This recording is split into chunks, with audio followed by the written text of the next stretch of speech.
Hello guys, welcome back to my channel Prem Lavanya official. ఈరోజు video వచ్చేసి chicken pakodi ఏ విధంగా చేయాలో చూసేద్దామా.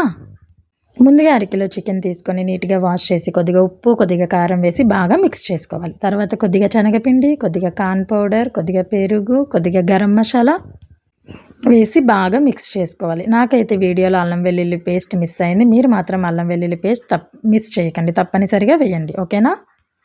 ఇప్పుడు ఈ మిశ్రమాన్ని అంతా మనం బాగా కలిపిన తర్వాత దీనిపైన మూత ఉంచి 10 to 15 మినిట్స్ మనం దీన్ని నాననివ్వాలి. నేనైతే 15 మినిట్స్ నాననిచ్చాను, నాకైతే 15 మినిట్స్ సరిపోతుంది.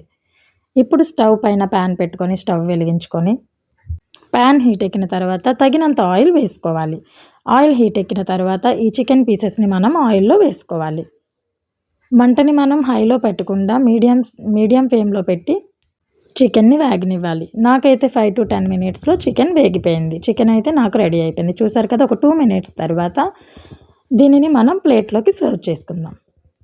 చూస్తున్నారు కదా, ఎంతో చక్కని చికెన్ పకోడీ ఎంత తొందరగా మనకి రెడీ అయిపోయిందో. నాకైతే 20 మినిట్స్లో రెడీ అయిపోయింది. ఇంకెందుకు ఆలస్యం, మీరు కూడా మీ ఇంట్లో ప్రిపేర్ చేసేయండి.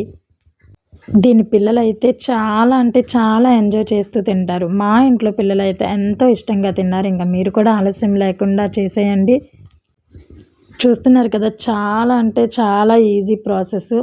లోపల చూసారు కదా, పీస్ నేను అక్కడ విరిపి చూపిస్తున్నాను. చూస్తున్నారు కదా ఎంత జ్యూసీగా ఉందో. ఇంకెందుకు ఆలస్యం, మీరు కూడా చేసేయండి. ఈ వీడియో కనుక మీకు నచ్చినట్లయితే please do like, share, subscribe Prem Lavanya official channel. Thank you for watching.